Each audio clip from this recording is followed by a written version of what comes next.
¿Se ve la pantalla? Sí, doctora. Ok. Sí, doctora. ¿Quién quiere empezar? Midward, ¿quisieras empezar leyendo, por favor? Yo voy a ir haciendo la introducción, de ahí voy a decir ya. En el laboratorio en infectología, la situación es muy importante. Las personas siempre se olvidan, como hemos estado ya viendo en la práctica, de tomar los cultivos. Y eso no nos ayuda al buen desempeño de un paciente infectológico. Entonces nosotros tenemos que ver cuando estamos en el laboratorio, siempre es un riesgo biológico. Y nosotros tenemos que ver en todas las muestras, ¿qué cosa es lo más importante? Selección, recogida, traslado de muestras y procesamiento inicial. Si nosotros no hacemos bien esta parte, el resto va a salir en nada, ¿ya? Entonces tenemos la toma de muestra, tenemos diferentes tomas de muestra. Hay una que tenemos urocultivos, cultivos de sangre, cultivos de secreción, cultivos para virus, ¿no? Entonces hay diferentes técnicas de recolección. Entonces el procedimiento para la toma de muestra, ¿no?, es lo más importante. No hay que asustar al paciente. La técnica que se emplea para tomar una muestra de sangre venosa, es decir, una venopunción, es relativamente sencilla, pero se deben respetar estos aspectos básicos. Y como vimos el otro día en la práctica con 2 de los chicos, ¿no?, con un paciente que teóricamente tenía muy buenas venas, pero como que se palpaba la vena, pero el paciente como que se asustó y la vena se desapareció. Entonces todo eso sucede. La identificación del paciente es lo más importante. Nosotros tenemos que poner, antes de tomar la muestra, la fecha, el nombre del paciente, la edad, el sexo.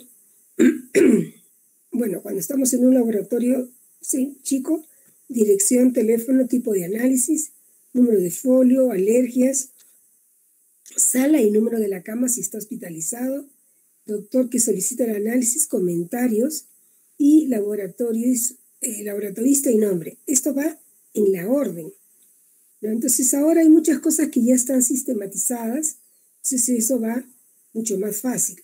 Entonces nosotros tenemos que alistar nuestro material.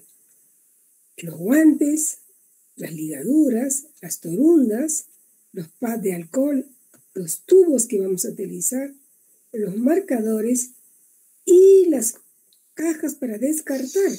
Ya hemos estado viendo en la mañana los problemas que hay cuando la gente no descarta donde debe ser. Las cajas rojas son para descartar el material punzocortante, ¿no? Y los packs de seguridad. Entonces nosotros tenemos que ligar y buscar la vena por palpación. La vena cubital es la más larga y gruesa de todas y es la preferida por bordear la musculatura del brazo. La vena cefálica tiene iguales características de la anterior, pero es un poco menos gruesa. La vena basílica es más pequeña que las anteriores. Esta vena está cerca de la arteria braquial, por lo que su punción es riesgosa y su área es más sensible y dolorosa para el paciente. ¿Están viendo bien la pantalla, chicos? Sí, doctora. ¿Ahora mejor? ¿Se ve? Sí, doctora. Sí, está viendo. Ya, entonces lo importante es la limpieza del sitio de la punción. Durante la punción, sostener la unidad completa, aguja y portatubos entre el dedo índice y el pulgar de la mano derecha. Cambie la posición de sus manos tan pronto la aguja está en la vena. De los dedos medio e índice se sitúan en las aletas del portatubos, mientras se introduce el tubo dentro del portatubos con el pulgar de la mano derecha. ¿Ustedes ya han hecho extracción de sangre? ¿Han hecho prácticas de esto antes? Chicos. Sí, doctora. Sí, doctora. Sí, doctora. ¿Ustedes han llevado al laboratorio? ¿Ah? En bioquímica todavía, doctora. En bioquímica, o sea que ya no se acuerdan. ¿Alguien sigue tomando muestras de sangre? ¿Alguien sabe?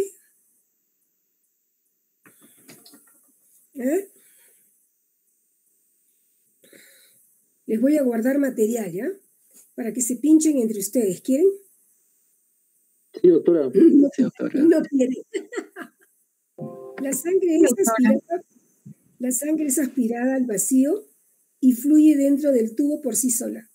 Libere el torniquete inmediatamente con su mano izquierda sosteniendo todavía el portatubos. Retire el tubo con la mano derecha apoyando el pulgar sobre una de las aletas del portatubos.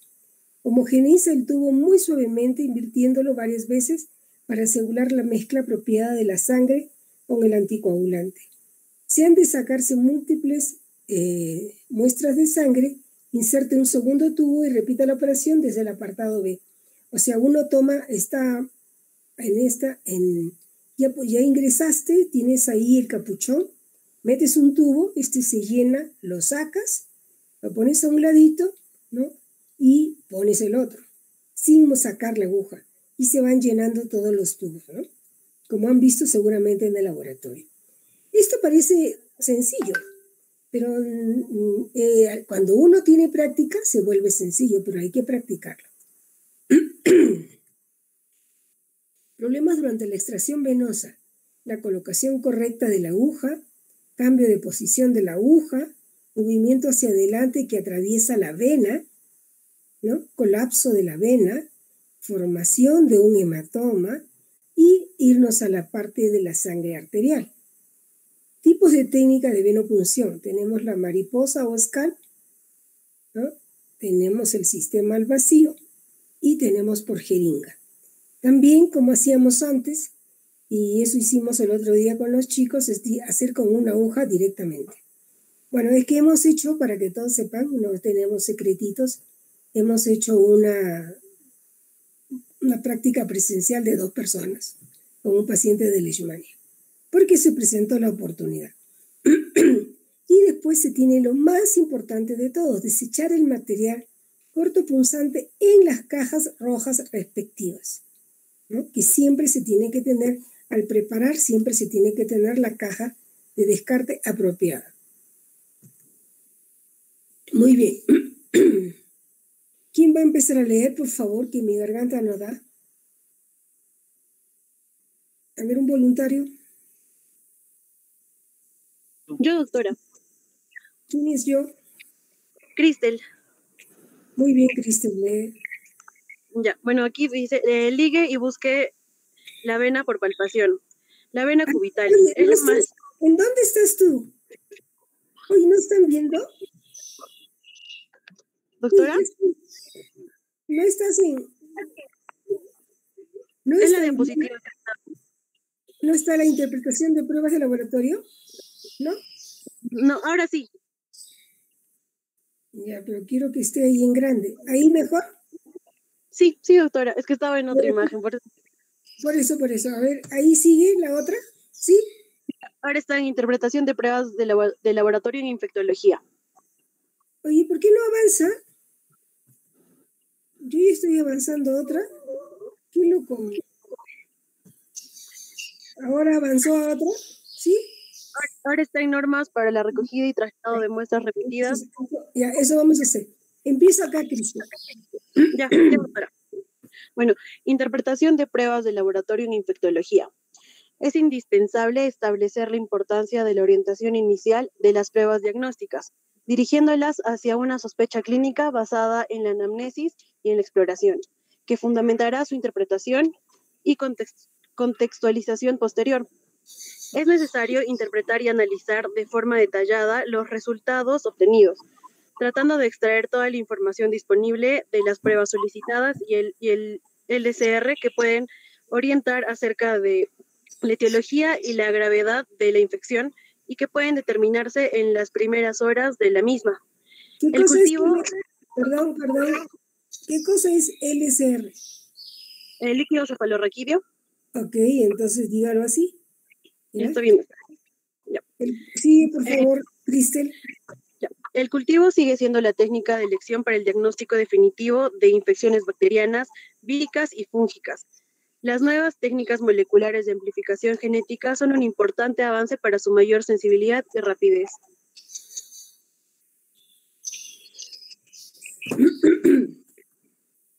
otro, por favor? Gracias, Cristel. De nada, doctora. Sí, doctora. ¿Quién? ¿Quién va a hablar? Sí, doctora. Ah, no escuché. No escuché. Cinta Ortiz, doctora. Ok. Habla, Grecia. En este cuadro podemos observar las normas para la recogida y traslado de muestras remitidas para tinciones y cultivos bacterianos y fúngicos. En cuanto a la muestra, aquí podemos observar la muestra, las directrices de recogida y otros comentarios. Respecto a la muestra de acceso, las directrices de recogida se prefiere un aspirado de pus o líquido en vial de transporte anaerobio. Las torundas suelen ser un material insuficiente para tinción gran y cultivo. Limpie la superficie del acceso cerrado con alcohol al 70%. Recoja las muestras en los bordes del acceso. Los aspirados en tubos de transporte anaeróbico son aceptables para cultivo de bacterias aerobias y anaerobias, hongos y micobacterias. Respecto a los otros comentarios, también es aceptable una muestra remitida inmediatamente en una jeringa con tapón, después de haber eliminado el aire. Especifique la localización del acceso para un procedimiento óptimo. Aporte toda la información extra pertinente, por ejemplo, en el caso de una infección quirúrgica, traumatismo, herida por mordedura. Gracias. Gracias, Grecia. Gypsy. Presente, doctora. Continúa, por favor. Respecto a las bacterias aeróbicas y anaeróbicas de rutina, en las directrices de recogida nos menciona que debemos desinfectar los tapones de los frascos con alcohol isopropílico al 70%, desinfectar el sitio de flebotomía con alcohol seguido de aplicación de pintura de yodo o clorexidina, esperar a que se sequen los antisépticos, ¿no? Y bueno, extraer 10 a 20 mililitros en adultos y de 1 a 3 mililitros en niños en cada frasco de hemocultivo. Dividir la sangre en 2 frascos de hemocultivo, preferiblemente un frasco para aerobios y otro para anaerobios. Recoger de 2 a 3 cultivos por cada periodo de 24 horas.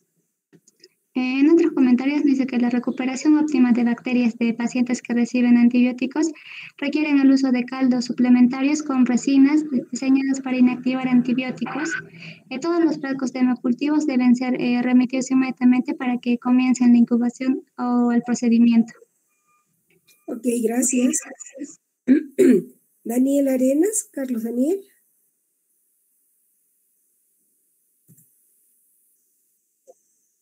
Continúa, por favor.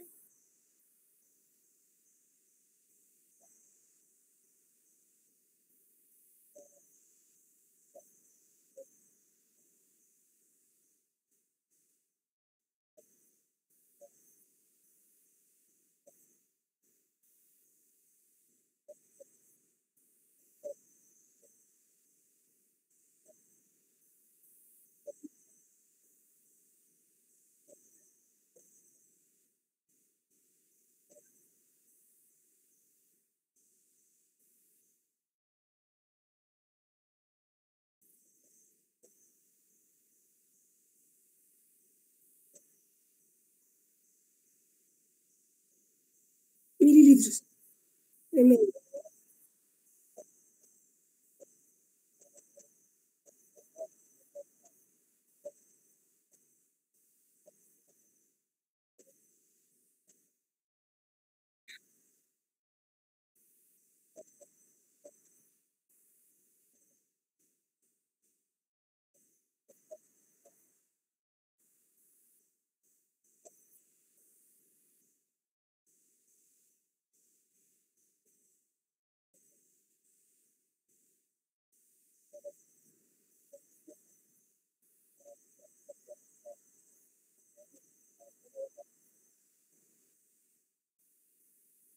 Continúa. Sí, continúa.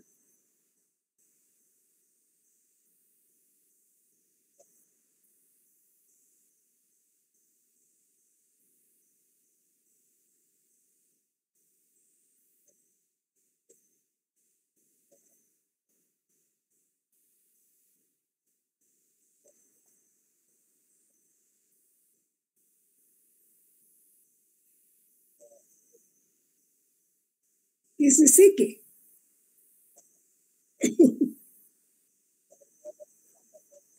Que se seque, o sea, que no se seque la muestra.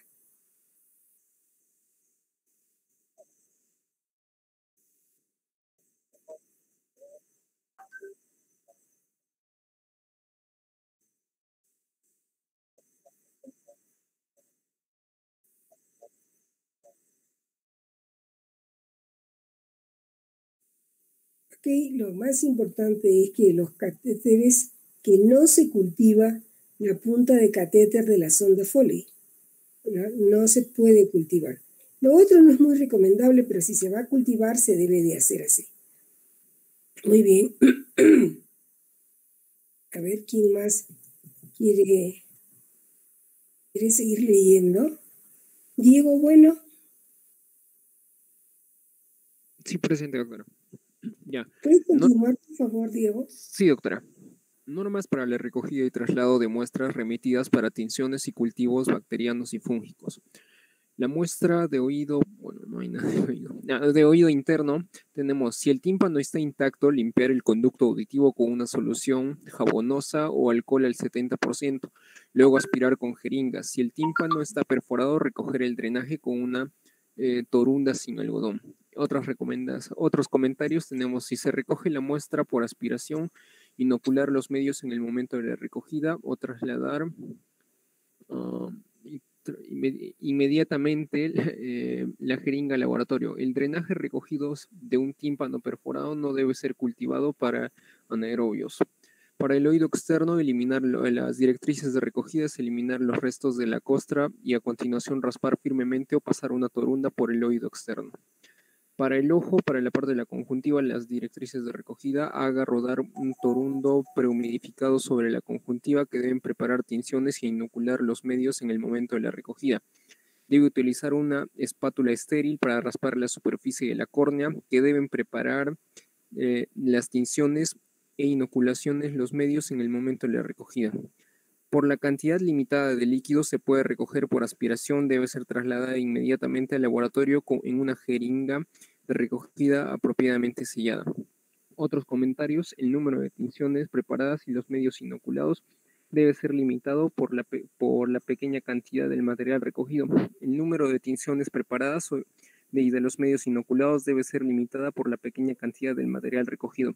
La anestesia puede inhibir el crecimiento de algunas bacterias. Esto de conjuntiva córnea, humor vitrio y líquido de la cámara anterior del ojo. Y para heces, en las directrices de recogida, recoger la muestra directamente en un recipiente estéril y remitir inmediatamente al laboratorio. Remitirla en medio del transporte carry Blair si se retrasa en el traslado.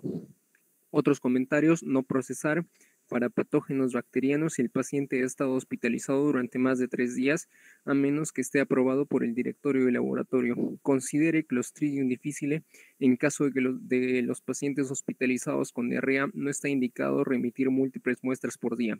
Modificar el laboratorio si se sospecha de un patógeno específico, por ejemplo, el Vibrio cholerae, Yersinia, Aeromonas, Escherichia coli, enterohemorrágica.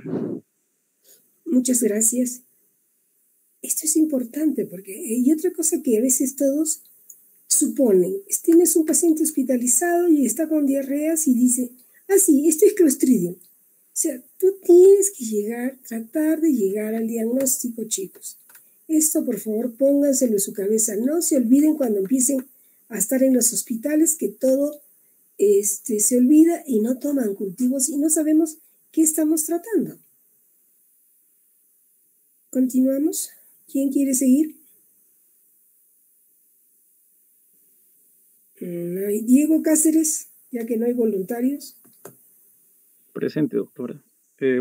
En cuanto a las normas para la recogida y el traslado de muestras remitidas para tinciones y cultivos bacterianos fúngicos, de acuerdo al tipo de muestra, tenemos líquido pericárdico, peritoneal, pleural, sinovial. En cuanto a las directrices de recogida, vemos que estos líquidos orgánicos distintos a sangre o orina, que son estos, se debe remitir al menos 2 a 5 mililitros para bacterias, mayor a 10 mililitros para hongos o para el estudio de micobacterias, transportar en un sistema de recogida anaerobio. Lo que es el líquido cefalorraquídeo es 1 a 2 mililitros para bacterias, 5 a 10 mililitros óptimo para micobacterias u hongos, más en caso de enfermedad crónica. En cuanto a otros comentarios, si se puede recoger material suficiente, inocular frascos de hemocultivo aerobio y anaerobio para cultivos de bacterias y de levaduras, a menos que se sospeche de Neisseria, que es inhibida por los anticoagulantes de los frascos. Remitir inmediatamente, notificar al laboratorio si se requiere cultivo anaerobio o tinciones para microorganismos ácido alcohol resistentes, no inocular en frascos de hemocultivo. En cuanto a la muestra, si se obtiene parte de la nariz, garganta o faringe, en directrices de recogida sería insertar una torunda prehumidificada 1 a 2 centímetros en el interior de las fosas nasales y rotar frente a la mucosa nasal. Se pasa una torunda por parte posterior de la faringe, evitando la saliva para la recuperación de estreptococos piógenes, apropiado para la pertussis, Difteriae, Corynebacterium diphtheriae, Neisseria gonorrhoeae y Neisseria meningitidis. La detección de levaduras queda restringida generalmente a microscopía, por ejemplo, la tinción de Gram, tinción blanco colofluo. En cuanto a otros comentarios, sería utilizado generalmente para la detección del estado de portador de Staphylococcus aureus, ahora de lo que es el COVID, ¿no? El SARS-CoV-2, especificar al laboratorio y notificar al laboratorio si se considera un patógeno bacteriano de difícil crecimiento. En cuanto a la muestra es de aspirado traqueal, en directrices de recogida sería el aceptable para las mismas pruebas que el esputo aspirado, no seleccionado en cuanto a aceptabilidad como los esputos inducidos. En otros comentarios es común la contaminación con bacterias orales, se procesa la muestra para bacterias a pesar de la presencia de células epiteliales. El esputo expectorado, en directrices de recogida, sería que el paciente debe aclararse o hacer gárgaras con agua para eliminar el exceso de la microbiota oral. Se instruye al paciente para que tosa profundamente y expectore las secreciones de las vías respiratorias inferiores. Se recoge y se traslada en un recipiente estéril. Recoger 1 mililitro para cultivo bacteriano, 5 mililitros a más para cultivo de micobacterias u hongos. En otros comentarios, sería la presencia de abundantes células epiteliales indica contaminación con microbiota oral. Una muestra contaminada es inaceptable para el cultivo bacteriano de rutina, pero puede procesarse para micobacterias u hongos. Algunos laboratorios no procesan estas muestras para hongos, aparte de los dimórficos, ¿no? En muestra, en cuanto a esputo inducido, en directrices de recogida, sería inducido con solución salina estéril con empleo de un nebulizador. Otros comentarios: es común la contaminación con bacterias orales, se procesa la muestra para bacterias a pesar de la presencia de células epiteliales y se puede procesarse la muestra para neumocistis. Actualmente ya no se usa esta situación del nebulizador por el problema del SARS-CoV-2, ¿no? Porque este virus se esparce, como ya todos sabemos, fácilmente, y si nebulizamos lo estaríamos esparciendo mucho más, ¿no? Pero esa es una técnica que se usaba antes.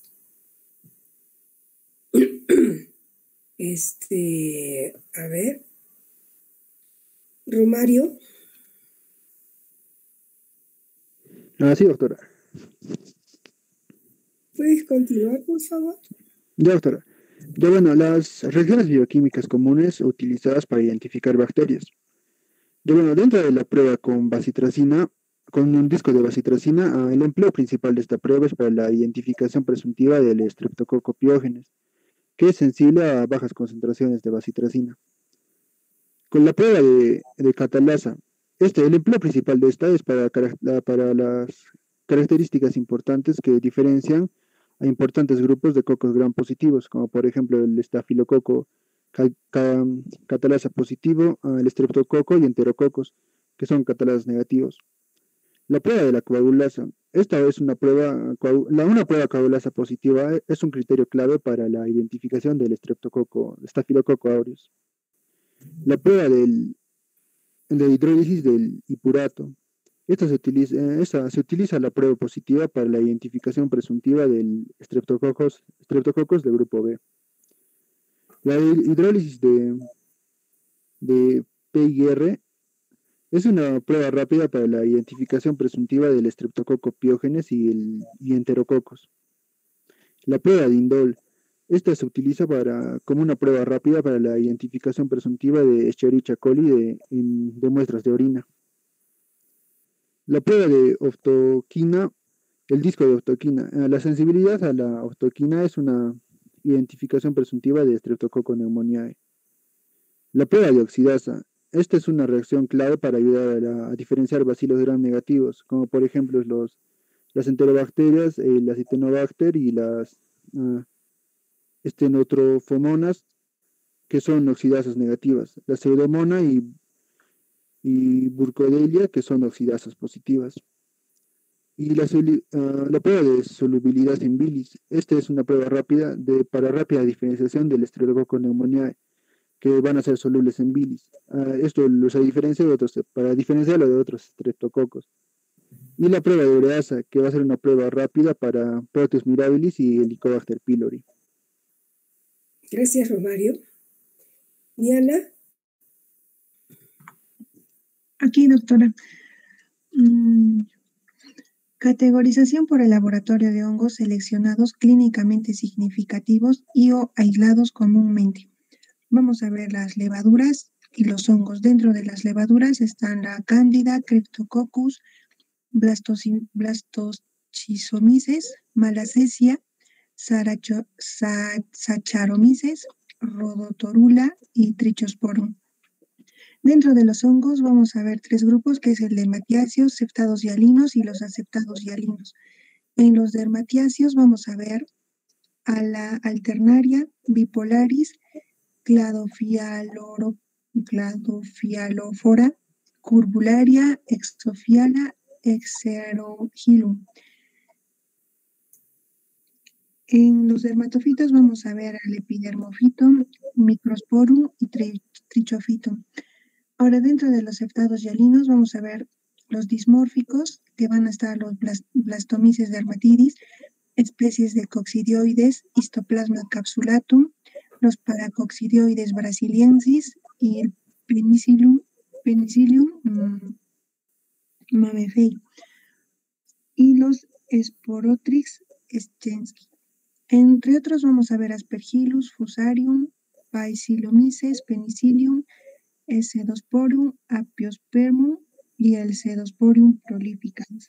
Y finalmente en los aceptados hialinos vamos a ver los Absidia, Apophyrsomyces, Basidiobolus, Uningamella, Conidiobulus, Mucor, Rhizomucor, Rhizopus y Saxenaea. Gracias. Esta es una clasificación de hace muchos años que todavía se mantiene dentro de los hongos. Muy bien. Deyanira. Continúa, por Presente, favor. doctora. Ya. En relación a los hallazgos de laboratorio en sangre en el niño con sepsis, vamos a ver dentro de las pruebas del laboratorio, vamos a encontrar lo que son recuento de leucocitos. En los hallazgos vamos a encontrar leucocitos o leucopenia, y en observaciones posible leucopenia inicial. En relación a la prueba de recuento de plaquetas, en los hallazgos vamos a encontrar trombocitos o trombopenia, y en las observaciones reactante de fase aguda, coagulación intravascular diseminada. En la prueba de coagulación, los hallazgos van a ser déficit de proteína C, antitrombina 3, dímero D elevado, alargamiento del TPE y TTPA, y en las observaciones pueden ser alteraciones previas al fallo multiorgánico y al sangrado evidente. ¿Qué cosa es TP? Perdona, ¿qué cosa es TP? Tiempo de protomina. ¿Y el otro? Tiempo protombina. Tiempo parcial de termoplastina. Sí, tiempo parcial de termoplastina, sí, doctor. Okay. Continúa. La prueba de iones, vamos a ver en los hallazgos hiponatremia, hiperpotasemia, hipopotasemia, y en las observaciones daño renal o alteraciones homeostáticas. En la prueba de equilibrio ácido-base, Los hallazgos van a ser acidosis metabólica y respiratoria, y en las observaciones hipoperfusión tisular y shock. En la prueba de creatinina y urea vamos a ver que en los hallazgos va a estar elevada y en las observaciones va a ser insuficiencia renal. En la prueba de lactato, los hallazgos va a estar elevado, mayor a 4 milimoles por litro. Las observaciones vamos a ver hipoxia tisular y shock. En las transaminasas hepáticas, en los hallazgos van a ser la elevación del AST y ALT. Y en las observaciones va a ser daño hepático agudo por hipoperfusión tisular. ¿Qué cosa es AST y ALT? Lactato, transaminasa y aspartato. ¿Alguien sabe? Aspartato aminotransferasa, por ahí la misma aminotransferasa. Aspartato aminotransferasa, sí. Es que ustedes por eso tienen que irse preocupando, porque claro, si yo lo leo, lo mismo de siempre. Tienen que saber qué es lo que están leyendo, porque esto ustedes ya lo han hecho, es casi un repaso. Continúa, por favor. Ya. En la prueba de PCR, vamos a ver que en los hallazgos va a estar... ¿Qué es PCR?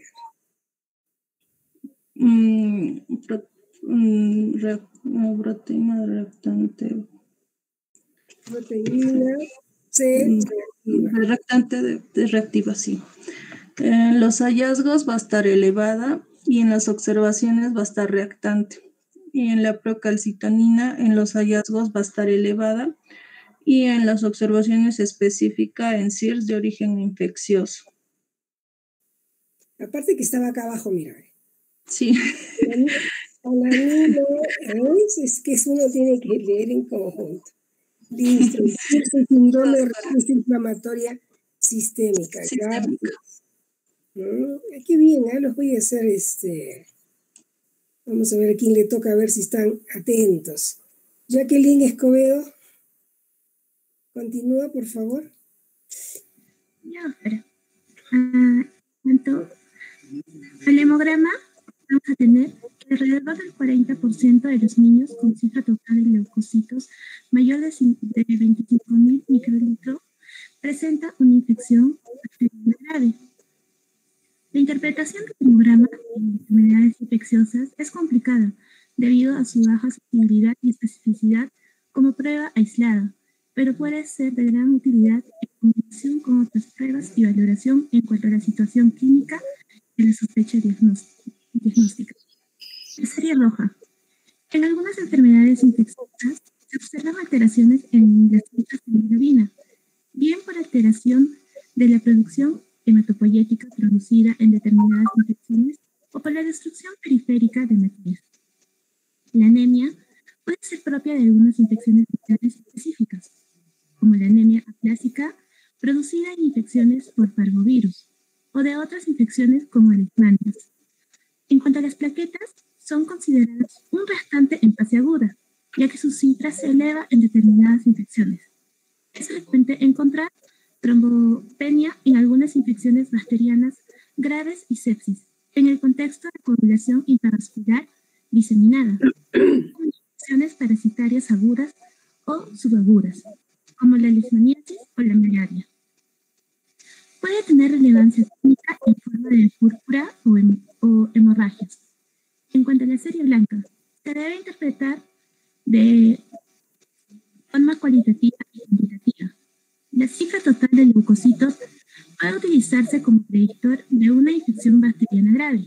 Diversos estudios han demostrado mayor riesgo de bacteriemia neumocítica en pacientes con cifras mayores de 15.000 células por microlitros y mayores de 1.500 callados por microlitros.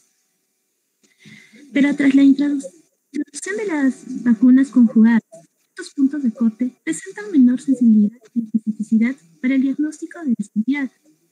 En cuanto a la extracción de sangre periférica, aporta información cualitativa sobre el componente celular y tiene su principal utilidad en el diagnóstico diferencial con enfermedades hematológicas. Muchas gracias. Chicos, vamos a parar aquí un minuto. porque en la mañana con el grupo de práctica estuvimos viendo un paciente que había estado con fiebre, malestar general y dolor abdominal. Y él lo refería en el hipocondrio derecho. Exactamente, él decía debajo de la costilla. Entonces nosotros le hemos pedido en la clase una ecografía y el paciente nos está pasando ¿cómo se llama?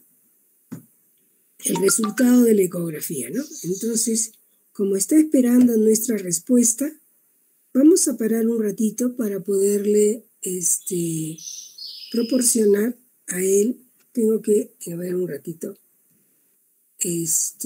proporcionarle su resultado. ¿O qué es lo que vamos a hacer? Entonces les voy a leer lo que dice la ecografía. Hígado de tamaño y morfología normal, parénquima homogénea de cogenicidad incrementada difusa, no lesiones focales, vías biliares intrahepáticas conservadas, lóbulo derecho de 138.7, colédoco de 3.97, vena porta a 11 milímetros, vesícula biliar de forma habitual mide 93 por 41, pared de 6 milímetros engrosada, contenido anecoico y presencia de barro biliar. Páncreas de cuerpo y cabeza y cola características morfológicas conservadas, vaso de tamaño y morfología y cogeneidad normal, riñones de dimensiones y morfología y cogeneidad normal, adecuada diferenciación córtico-medular, retroperitoneo conservado, no adenopatías, no líquido libre en cavidad abdominal. A ver, ¿quién quiere decir de los que estuvieron en la mañana en el diagnóstico del paciente? ¿Qué creen que es el diagnóstico con lo que he leído? Chicos, Frank, Cristel, Gonzalo, Jimmy, Enrique, Judith, ¿ya se fueron?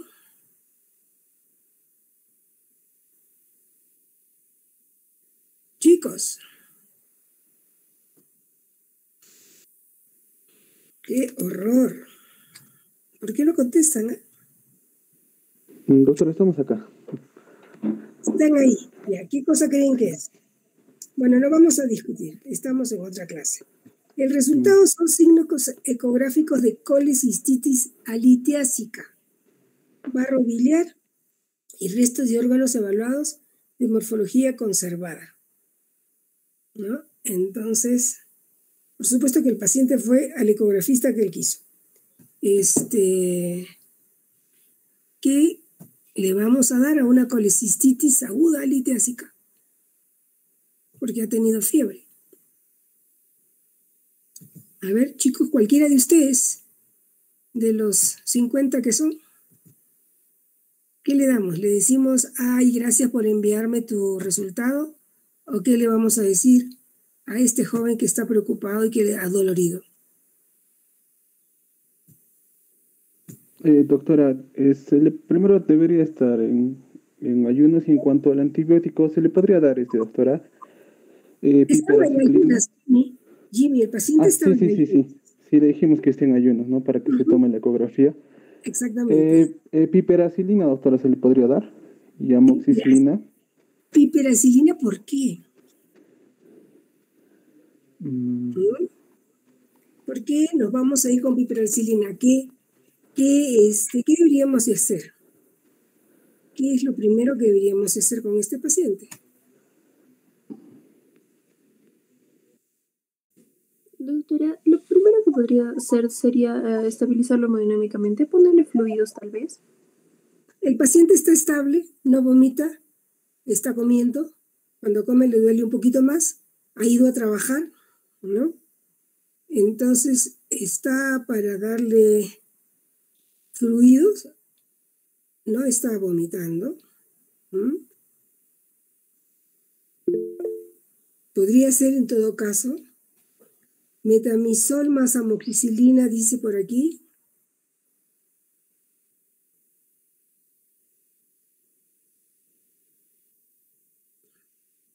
¿Qué otra cosa?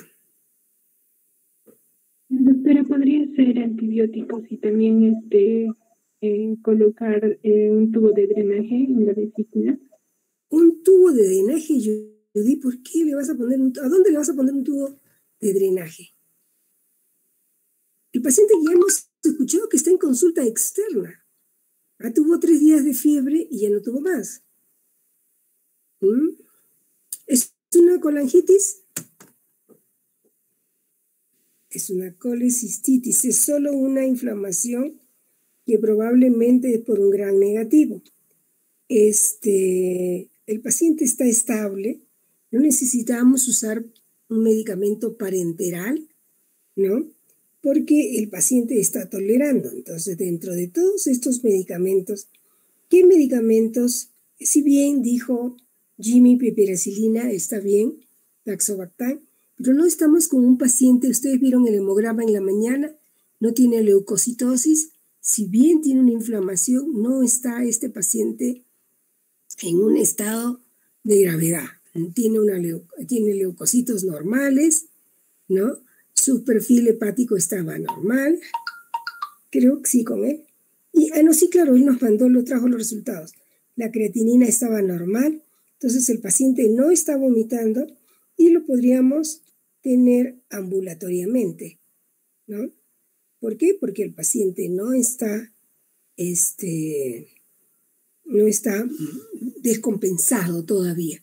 Entonces podríamos manejarlo en casa. Así que, ¿le daríamos ampicilina? No, doctora. ¿Por qué, Jimmy? Como está estable, doctora, ¿se le podría dar amoxicilina y ácido clavulánico? La amoxicilina, el ácido clavulánico y la ampicilina sulbactam normalmente podrían ser resistentes, ¿no? Entonces, lo que se prefiere dar en estos casos es ciprofloxacina o levofloxacina, porque el paciente no vomita. Si estuviese, ¿cómo se llama? Mal, también le podríamos dar, que lo tuviéramos que hospitalizar, le podríamos dar ciprofloxacina endovenoso, por ejemplo, ¿no? Nosotros no tenemos levo endovenosa, pero le podríamos dar en caso que lo tuviéramos, pero si no, por vía oral nada más. ¿Qué otra cosa le podríamos dar? Eso sería para cubrir los gram negativos, que aunque cubriríamos la posibilidad de un bacteroides, porque también podríamos tener bacteroides ahí. Las bacterias más frecuentes en estos problemas serían unas enterobacterias, enterococos, bacteroides, clostridium, y raramente podríamos tener una cándida.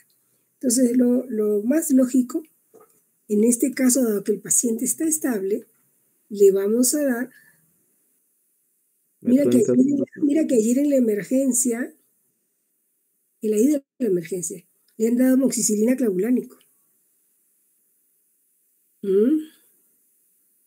Bueno, consulta externa, mira, acá está. Eso ya le dieron, le está con antibióticos, pero sigue con dolor. Alzas técnicas de días, trabaja con público, en casa de sanos, no contactos, y que traqueitis, chispas.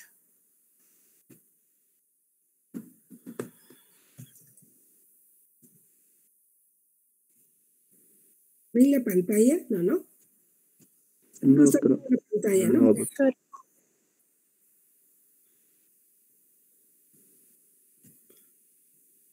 Ustedes tienen que ver, o sea, uno aprende de todo, ¿ya? Entonces, ayer ha sido visto por el médico en San Sebastián. Ya tapé el nombre del médico. Entonces le ha puesto el médico en su evolución. Alzas térmicas, cefaleas. Tiempo de enfermedad, 7 días. Trabaja con público. En casa sano, no contactos. Saturación 93. Este hombre ya tuvo COVID, ¿eh? Consciente, orientado, estable hemodinámicamente, pulmones, brumillo vesicular en ambos campos pulmonares, abdomen blando, depresible, no doloroso. Un poco raro, ¿no? Porque él lo que más se queja es el dolor abdominal, ¿sí o no? Y le ponen traqueitis, le hacen la prueba de antígeno, y sale negativa, y le dan amoxicilina. ¿Por qué le da traqueitis? Porque si no le encuentra, no está descrita la garganta. Bueno, como pensó en COVID, ahora ya nadie examina la garganta, ¿no? Entonces, le está dando amoxicilina clavulánico y lo que estamos viendo, Jimmy, que tú estabas comentando, darle amoxicilina. El paciente está con amoxicilina y sigue con mucho dolor. Entonces, no lo ha ayudado mucho. Amoxicilina va muy bien para la boca. Así que lo que nosotros podemos hacer es darle hoy día, lo vamos a llamar, y le vamos a dar ciprofloxacina. No sabemos si tiene algún componente hepático de inflamación porque no tenemos resultados de los análisis de sangre, pero sí de lo otro. Y vamos a parar, chicos, por el tema de que este paciente se siente mal. Ay, ¿qué hago? Acá está.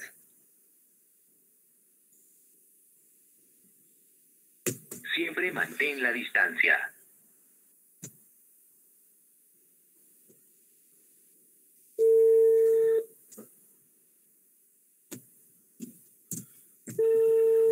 Idealmente deberíamos hacer análisis de sangre, ¿no? Vamos a hacerle mañana y él se había hecho unos en la calle. Doctora María, buenas tardes. Hola, Jaime. Ya vimos tu resultado de la ecografía que te has hecho y hay una inflamación en la vesícula. Si es que no, si bien no hay piedras, ¿no? Pero tienes ahí inflamación. Ya, entonces te vamos a dar. ¿Cómo te sientes de ayer a hoy que te dieron el antibiótico? Igual nomás. Igual nomás. Ok. Te vamos a dar ciprofloxacina que va mejor a nivel de la vesícula. ¿Ya? Por favor, tienes que hacer una alimentación muy, muy suave, sin nada de grasa. ¿Ya? Porque te va a producir dolor. Si comes, ¿ya? Y mañana vas a decir, ¿para cuándo te van a hacer los análisis? Para el 4, pasado mañana. Para pasado mañana. Bueno. Mientras tanto, te vamos a ir dando ciprofloxacina una cada 12 horas. ¿Ya? Ya. Puedes ir al hospital a recogerlas ahora, ¿ya? En este instante te estoy haciendo tu... ¿Has hecho fiebre otra vez? No, fiebre no he hecho. ¿No vomitas? No lo he sentido, pero no, cero fiebre. ¿Cómo? No he tenido fiebre. ¿No has tenido fiebre y vómitos? Vómito no, tampoco no he tenido. Ya. Aumento la temperatura. Ok, entonces puedes ir al hospital ahorita. Acabo de hacerte tu receta de ciprofloxacino, una tableta cada 12 horas, ¿ya? Ya, doctora, voy a ir. Ya, ok. Listo, Jaime. Cualquier cosa nos avisas, ¿ya? Cuídate. ¿Ya? Chao. Gracias, chicos, porque es que este señor estaba pendiente de su resultado. Y está muy preocupado, ¿no? Bien, ustedes están viendo la pantalla, ¿no? Sí, doctora. Sí, doctora. Ok, entonces continuamos nosotros. Gracias por su comprensión. Mijail, ¿puedes continuar? Doctora, sí, doctora. ¿Aló? Perdón, Mijail, ¿quién me estaba hablando? Iván, doctora. Iván Mejía. Dime, Iván. Una consulta. Usted le recomendó dieta baja en grasas ahorita al paciente. Sí. También no sería bueno tal vez ponerle ahí alguna estatina. No, ¿Una estatina? Para el colesterol, le digo. No, pero él no tiene el colesterol alto. No, yo le decía, usted le recomendó dieta baja en grasas. No podría ser, es mi consulta. Es que las estatinas están contraindicadas en los problemas vesiculares. Cuando hay problemas a nivel de vesícula, y más aún en un cuadro agudo, tú no puedes indicar estatinas, Iván, porque puede aumentar las transaminasas y haber mayor congestión a nivel hepático. ¿ya? No es el mecanismo de acción. Y el problema, lo que él tiene es una inflamación a nivel de la vesícula biliar, ¿no? Entonces, ¿qué cosa hace la vesícula? La vesícula guarda la bilis, y cuando tú comes una grasa, esto pasa a nivel hepático para sintetizarla y hacer toda la digestión de la grasa. Pero cuando hay una inflamación, si tú comes grasas, simplemente vas a tener más dolor y más inflamación porque la bilis y la vesícula están inflamadas, ¿ya? Por eso es que se dice que no se coma grasas. Y justamente las estatinas están contraindicadas en cuadros vesiculares. Incluso de tomarlas, así sea para el colesterol alto, las debería de suspender. ¿Ok? Ya, doctor, gracias. Ok, ¿algún otro comentario? Muy bien, chicos, entonces, continuamos. ¿Quién iba a leer? Yo, doctora, Mijail. Ok, continúa, por favor.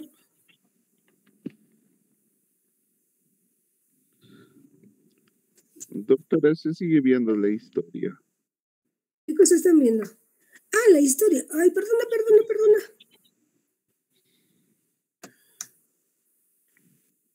A ver, un ratito, a ver qué he hecho. Ah, dejé de presentar. Disculpen, chicos, ustedes son muy comprensivos. A ver.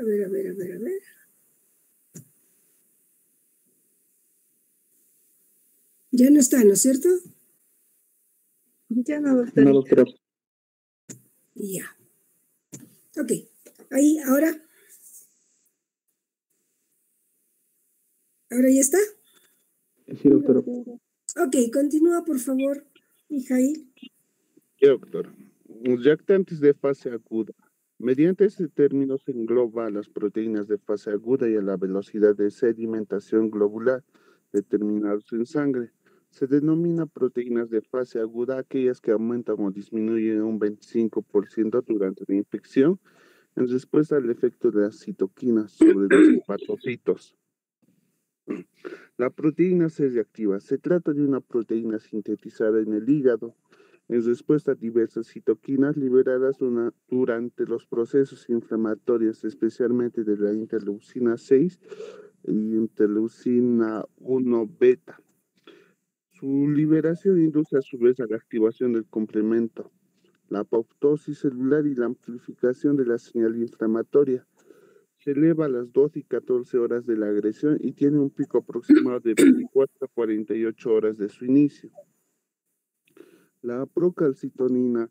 En situación basal se trata de la proteína precursora de la calcitonina y se sintetiza en la glándula tiroidea en respuesta principalmente a la hipercalcemia. En situaciones de sepsis o estrés grave pasa a ser sintetizada por múltiples tejidos y deja de escindirse en calcitonina, respondiendo su síntesis principalmente al estímulo de citoquinas como la interleucina 1, interleucina 6 y el factor de necrosis tumoral. Su función biológica no está del todo bien establecida, pero parece estar implicada en la inducción de la migración monocitaria y puede detectarse en el plasma en las 2 a 3 primeras horas tras la introducción de una endotoxina y presenta un pico a las 12 horas de inicio de la infección. Ok, gracias. ¿Alguna pregunta, comentario?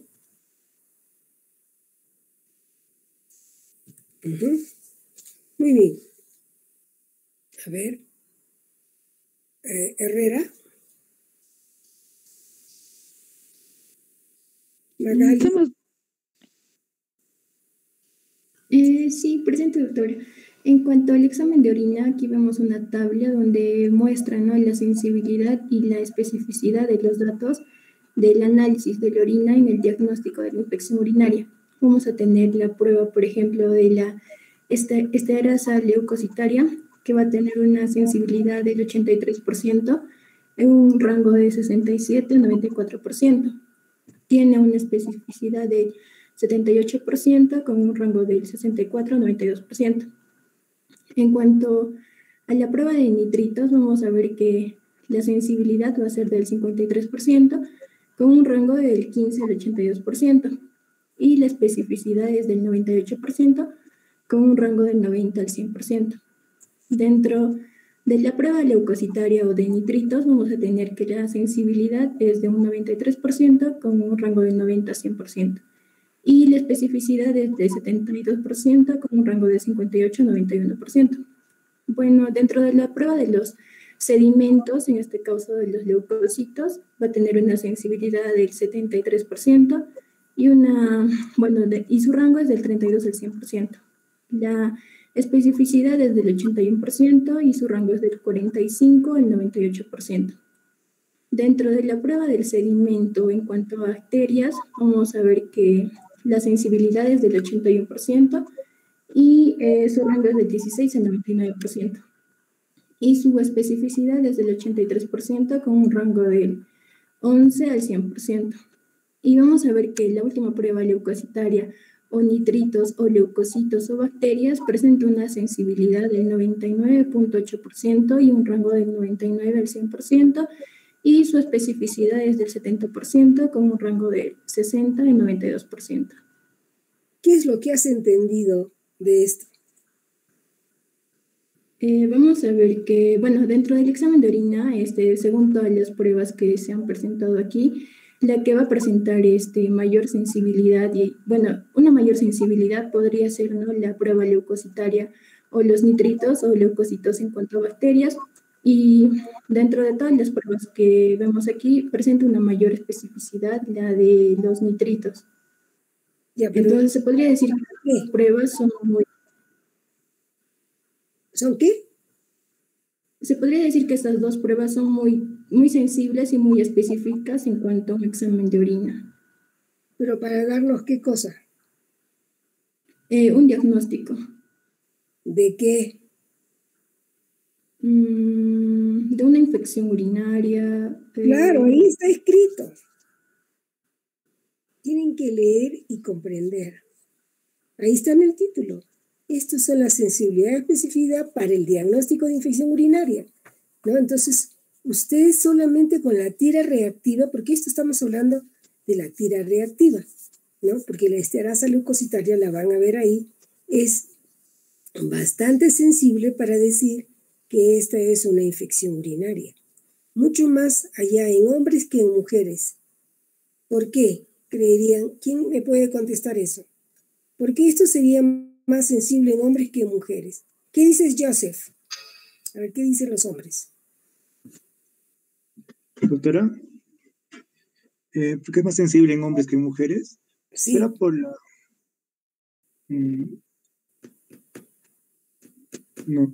No sabría, doctora. Alejandro, ¿qué puedes comentar?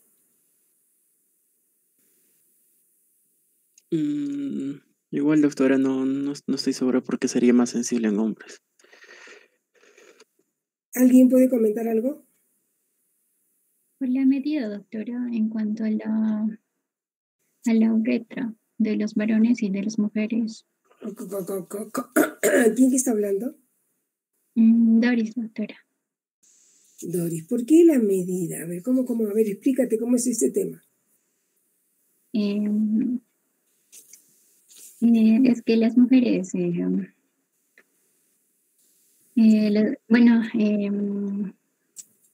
se dice que, doctora, en cuanto a las mujeres tienen mucho más, va a ser mucho más frecuente las infecciones, ya que por la anatomía, en cuanto a las mujeres es más estrecha, ¿no?, la uretra. En cuanto a los varones va a ser más larga. ¿Y eso qué tiene que ver con la infección? ¿Cómo es que influye o no influye? En las infecciones está por diversos tipos. Por ejemplo, puede ser por el mal uso de una higiene o puede ser por la frecuencia de relaciones sexuales. ¿Y dónde está la diferencia de la uretra que tú estás mencionando? Es que cuando una persona se aguanta, doctora, al momento de miccionar, también produce como que una facilidad a poder tener ¿cómo se llama? Es las infecciones en cuanto a las mujeres. Los hombres también sería igual si se aguantan. Doctora, dime, Judy. Sí, es como lo dijo mi compañera, es porque las mujeres tenemos la uretra más corta y eso hace que esté más cerca del recto, por lo que va a facilitar el ingreso de las bacterias, no a las vías urinarias. ¿Y qué tendría que ver con la especificidad y la sensibilidad? Que esa es la pregunta.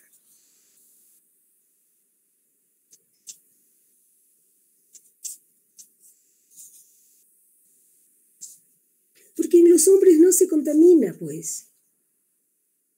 En la mujer no es tan específico la prueba. ¿Por qué? Porque podrías estar determinando leucocitos que son de un problema vaginal, por ejemplo. ¿Me entiendes? Por la contaminación que ustedes están hablando. No tiene mucho que ver la distancia, el tamaño de la uretra, no. Tiene que ver la disposición de los órganos. Cuando los hombres hacen infección urinaria, tú en un 95% de los casos es una infección urinaria, ¿no? Porque si el hombre tiene una infección de transmisión sexual, las características son diferentes. Puede haber disuria y todo lo demás, pero cuando hay una clamidia, hay un goteo final, que no hay infección urinaria, ¿ya? Entonces, ese tipo de... pero en una mujer, fácilmente podrías tú tener por contaminación, por la cercanía, pero no por la distribución de la anatomía, pero no por el tamaño en este caso. ¿Ya, Doris? Esa es la idea. Tenías una idea por ahí cerca, pero había que fundamentarla, ¿ya?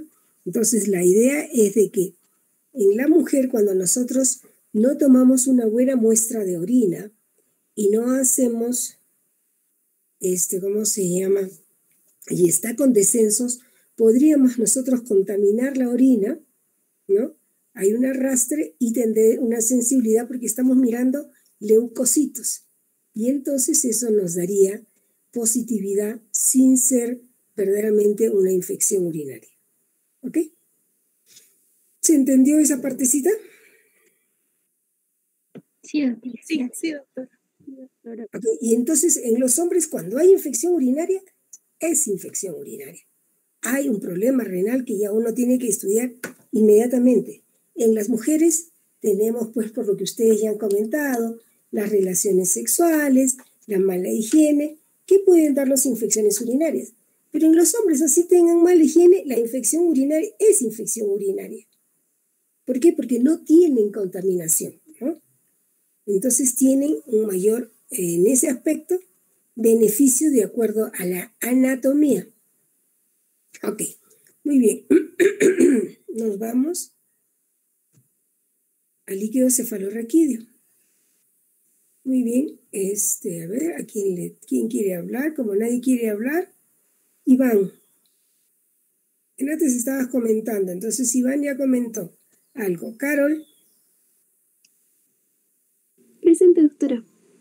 Continúa, por favor, Carol. Ya, bueno, ahora en cuanto al líquido cefalorraquídeo, vamos a hablar sobre las características más habituales en el líquido cefalorraquídeo según la etiología de la infección en el sistema nervioso central. Bueno, en cuanto a etiología, tenemos que tener en cuenta 6 etiologías diferentes: la bacteriana, por Mycobacterium, listeria, hongos, virus y sífilis. Ya. En cuanto a la bacteriana, en el recuento leucocitario vamos a encontrar que es mayor a 1000 células por unidad litro, por microlitro, perdón. Esto puede ser menor inicialmente, y en el caso de los polimorfonucleares vamos a tener que son mayores al 80%. En el caso de la glucosa va a ser menor a 40 miligramos por decilitro. Y bueno, el índice de glucosa en líquido cefalorraquídeo y plasma menor a 0,4. En cuanto a las proteínas, van a ser en un rango mayor de 50 a 100 miligramos por decilitro. Bueno, ahora en cuanto al Mycobacterium tuberculosis, su recuento leucocitario va a estar de 100 a 500 células por microlitro. En cuanto al predominio de polimorfonucleares, va a ser el predominio linfocitario y va a ser menor del 10 al 20%. La glucosa menor a 40 también. Y bueno, el índice menor a 6, menor a 0,6, perdón. Bueno, las proteínas también van a ser mayor a 100 miligramos por decilitro. En cuanto a la listeria, tenemos que el recuento leucocitario va a ser mayor a 500 células.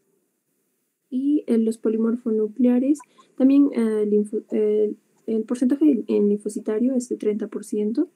Y bueno, la glucosa puede ser normal. El índice de glucosa en líquido cefalorraquídeo y plasma es menor a 0,6 también y las proteínas mayor a 100. En cuanto a los hongos, observamos que el recuento leucocitario es de 5 a 500 células por microlitro. Y en cuanto a los polimorfonucleares, tenemos el predominio linfocitario menor al 20%. La glucosa puede ser de 10 a 50 miligramos por decilitro.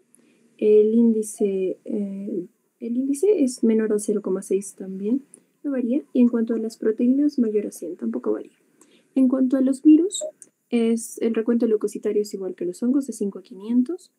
El predominio linfocitario menor a 20%, pero consideran también que un 50% de las meningitis por enterovirus pueden tener pleiocitos polimorfonucleares de inicio. En cuanto a glucosa, vamos a tener que aquí también es normal. Y bueno, el índice, aquí varía, el índice es mayor a 0,6. Y en cuanto a las proteínas, están en rango de 50 a 100. Y bueno, para terminar, en el caso de sífilis, tenemos un recuento leucocitario de 5 a 500. Y bueno, no menciona polimorfonucleares. Y en cuanto a glucosas, la glucosa va a estar entre 10 a 50 miligramos por decilitro. Supongo que las proteínas van de 50 a 100. Ok, gracias. ¿Algún comentario, chicos? Este cuadro lo van a ver bastante en la práctica en neurología, porque ahí es donde ustedes van a ver directamente la punción del líquido cefalorraquídeo y tienen que interpretar los resultados, ¿no? Esta es una guía más o menos para esto, ¿no? A ver, ¿quién quiere continuar? Uy, no hay voluntarios. Esperan que yo los... Yo podría leer, doctora. ¿Quién eres yo? Milagros Cruz, doctora. Ok, Milagros, lee. Bueno, continuando con la presentación, vamos a hablar de la interpretación del antibiograma. Este estudio de la sensibilidad a antimicrobianos de las diferentes bacterias aisladas en muestras biológicas tiene dos objetivos fundamentales. Uno es guiar al clínico en la elección del mejor tratamiento individual y el segundo es monitorizar la evolución de la resistencia bacteriana con objeto de revisar el espectro del antimicrobiano y poder actualizar los tratamientos empíricos. Este estudio se realiza mediante el antibiograma que mide la sensibilidad de una bacteria frente a diferentes antimicrobianos in vitro y a partir de estos resultados predecir la eficacia in vivo. Gracias. A ver, otro. Gabriela. Presente, doctora. Ok, a ver. ¿No has leído, no es cierto, Gabriela? Disculpe, doctora, no la escuché. No has leído, ¿no? No, yo aún no.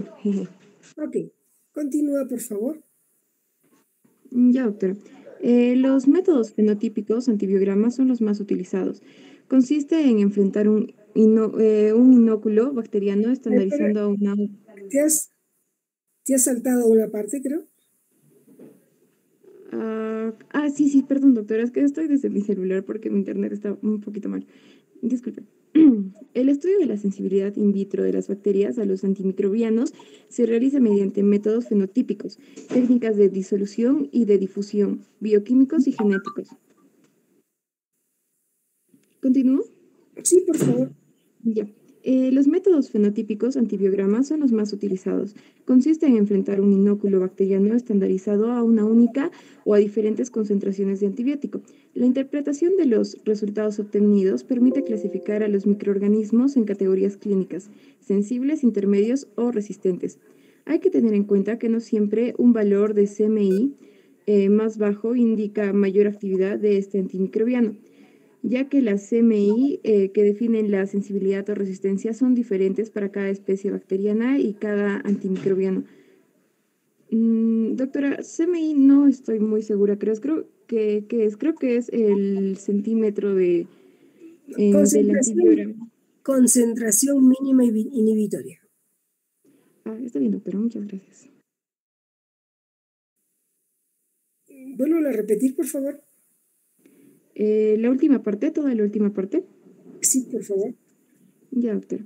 Hay que tener en cuenta que no siempre un valor de concentración mínima inhibitoria más bajo indica mayor actividad de este antimicrobiano, ya que la concentración mínima inhibitoria que define la sensibilidad o resistencia son diferentes para cada especie bacteriana y cada antimicrobiano. Gracias. ¿Puedes continuar con esta parte? Sí, doctora. Método de dilución. Consiste en determinar el crecimiento de una bacteria en presencia de concentraciones decrecientes de un mismo antibiótico. Se observa el crecimiento de los microorganismos mediante la aparición de turbidez. Gracias. Brandon.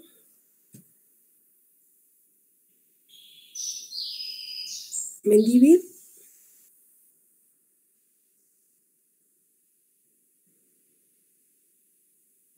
No está.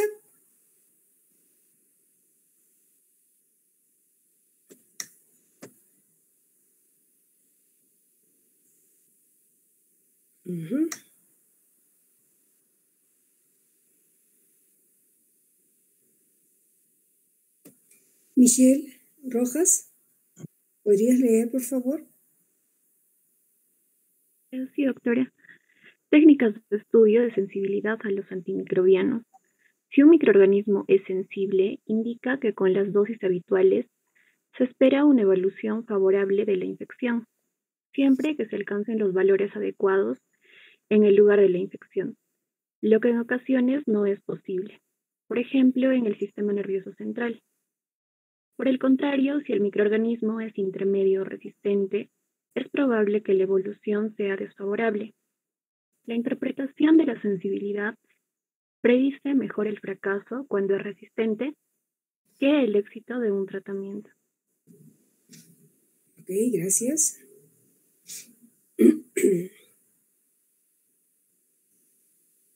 Gabriela Soto.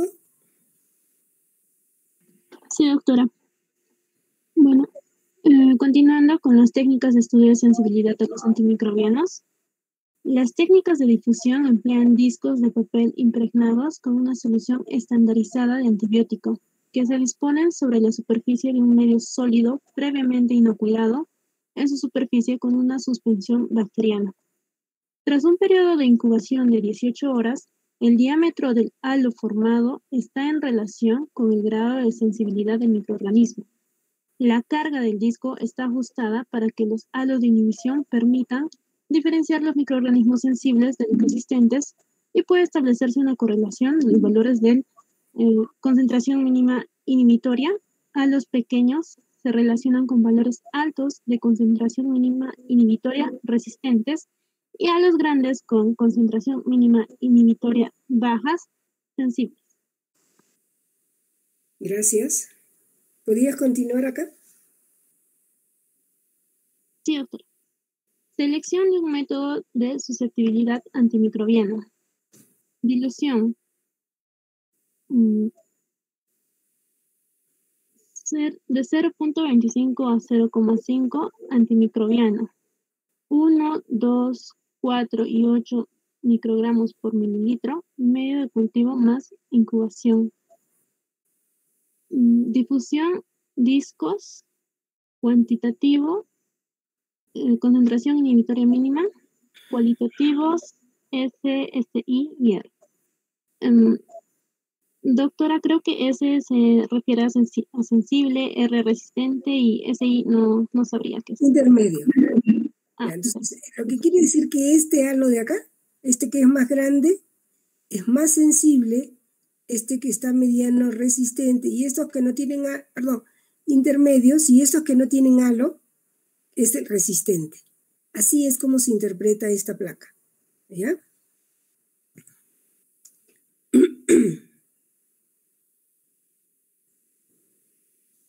Etel Treyes. Sí, doctora, presente. Ya. Técnicas de estudio de sensibilidad a los antimicrobianos. Otra técnica de difusión es el ETES, que además permite la determinación directa del valor de la concentración mínima inhibitoria. Utiliza tiras de plástico impregnadas con un antibiótico en concentraciones decrecientes. Al contacto de la tira con el agar, el antibiótico difunde e impide el crecimiento del microorganismo. Después de la incubación, se observa una zona de inhibición en forma de elipse. El valor de la concentración mínima inhibitoria es el punto de intersección de la elipse con la tira y está indicado en la escala impresa sobre la superficie de la tira. Esta técnica puede utilizarse directamente sobre muestras clínicas para obtener resultados preliminares en menos de 24 horas, que siempre deben confirmarse mediante pruebas de sensibilidad estandarizadas con bacterias en cultivo puro. Continúa. Bien, técnicas de estudio de sensibilidad a los antimicrobianos. En la imagen del lado izquierdo, el antibiograma por difusión con discos en el que se observa de la presencia de halos de inhibición. B, antibiograma por ETES, en el que se observa una elipse de inhibición. El punto donde la elipse corta con la tira es el valor de la concentración mínima inhibitoria, en este caso 0.5 miligramos por litro. En la imagen derecha, continúa. En la imagen derecha, el antibiograma mediante el ETES directo de una muestra de líquido cefalorraquídeo de un paciente con meningitis por Streptococcus pneumoniae. El medio utilizado contiene sangre de carnero necesario para el crecimiento de Streptococcus pneumoniae. Se observa una elipse de inhibición con la tira de cefotaxima. El punto donde la elipse corta con la tira es el valor de la concentración mínima inhibitoria, en este caso 0.75 miligramos por litro. Gracias. A ver, de los últimos, ¿quién le quiere leer? Alex Tumpe.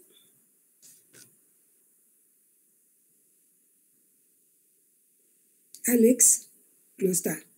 Midward. Ya, doctora. Continuando con la presentación. Lectura interpretada del antibiograma.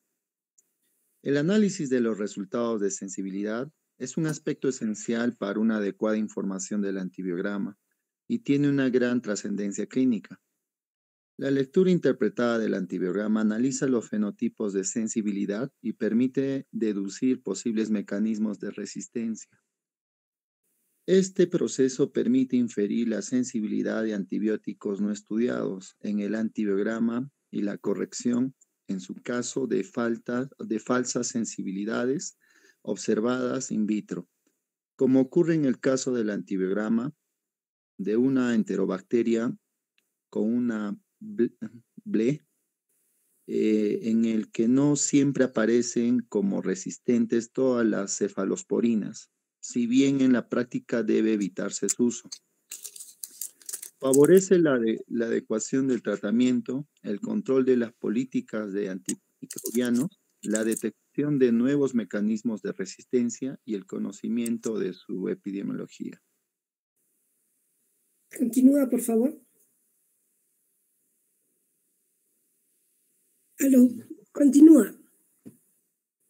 Ya, doctora, disculpe. Lectura interpretada del antibiograma. Hay que conocer la identidad del microorganismo estudiado, tanto el género como la especie. Así, una cepa de Aureus, Staphylococcus aureus, con la concentración mínima inhibitoria de cloxacilina de 1 miligramo litro, es sensible a la cloxacilina y a todos los betalactámicos, mientras que si se trata de un estafilococo coagulasa negativa, la concentración mínima inhibitoria de 1 miligramo litro indica resistencia a cloxacilina. Otro ejemplo es que una concentración mínima inhibitoria de ampicilina de 8 miligramos litro frente a una enterobacteria indica sensibilidad, pero frente a un estafilococo, esta misma concentración mínima inhibitoria indica resistencia, ya que un estafilococo es ya resistente a ampicilina con una concentración mínima inhibitoria de 0,5 miligramos litro. De esta manera, concentración mínima inhibitoria más bajas no siempre indican mayor actividad y además son variables dependiendo del microorganismo y del antibiótico, como se ha indicado anteriormente. Gracias. Ahora vamos a ver 3 videos. Estos videos son parte de la clase por si acaso, para explicar con mayor detenimiento lo que estamos viendo acá. Es un video de un profesor de Antioquia. Si no me equivoco, he visto varios videos, sí creo que es este.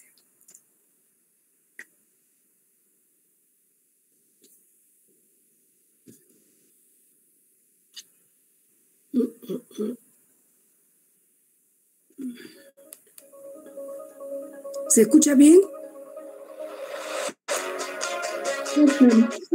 Pero no se puede ver la pantalla. ¿Perdón? Sí, doctora, ¿Se ve? ¿Se ve? No se puede ver la pantalla. No se puede ver la pantalla, doctora. Espera. ¿No se ve la pantalla? No, doctora. No, doctora. A ver, espera. Yo pensé que seguía. Ay, ¿y ahora qué hago? Ya. A ver.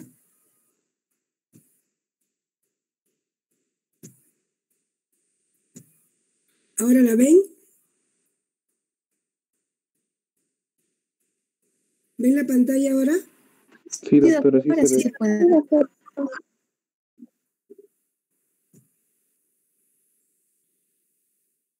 A ver, estamos a todo volumen.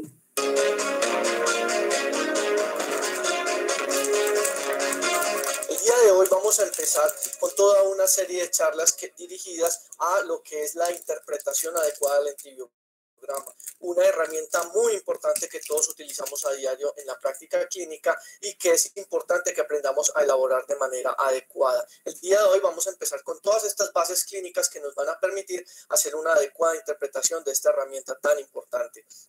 Empecemos por mirar esta gráfica. Todos conocemos bien esto que es el electrocardiograma y en realidad desde la educación médica muy temprana nos enseñan cómo se interpreta y a qué corresponde cada una de estas líneas, pero a pocos nos han enseñado a qué corresponde esto. Este es un antibiograma en el cual solamente nos han dicho que es importante ver cuándo hay S's y cuándo hay R's para determinar cuándo es sensible y cuándo es resistente. Pero tal vez lo más importante de esto es interpretar esta parte, que corresponde a la concentración inhibitoria mínima, lo que conocemos como la MIC. Todos estos numeritos y sobre todo estos símbolos son muy importantes a la hora de poder interpretar adecuadamente un antibiograma. Es virtualmente imposible poder interpretar un antibiograma donde no aparezca la concentración inhibitoria mínima, porque estos números y estos símbolos son los que nos hacen alusión a la forma como la bacteria se está comportando y se está defendiendo no solo de su entorno, sino también de los antibióticos que les estamos suministrando. En la lectura interpretada es muy importante tener en cuenta que lo que estamos analizando es un fenotipo, es decir, la forma como la bacteria se está comportando en su ambiente natural o en un caso de una enfermedad. Pero este fenotipo nos tiene que hacer pensar siempre en un genotipo que está detrás de todas estas características. De este antibiograma nos está prediciendo entonces la forma subyacente cuando la bacteria está presentando algún mecanismo de resistencia y nos va a predecir la manera en que nosotros con una terapia antibiótica vamos a tener posibilidades de éxito, pero también de fracaso. Los métodos de análisis de las bacterias que nos generan antibiogramas son de diversas formas. Los más antiguos era el método Kirby-Bauer, que era cuando poníamos unos discos en una placa de Petri y veíamos los halos de inhibición. Más recientemente estamos utilizando el e-test, que es esta elipse que se forma con estas tirillas que vienen cargadas de diferentes concentraciones de antibiótico, y más recientemente los métodos automatizados, que son los que nos van a decir con precisión el nombre con género y especie de la bacteria y la MIC específica de cada uno de los gérmenes. Cuando estamos analizando la MIC de un germen, debemos tener en cuenta que lo que vamos a encontrar es el promedio. Esto que vemos aquí es una curva gaussiana en donde se distribuyen de esta manera la cantidad de bacterias que hay en un cultivo en un momento dado.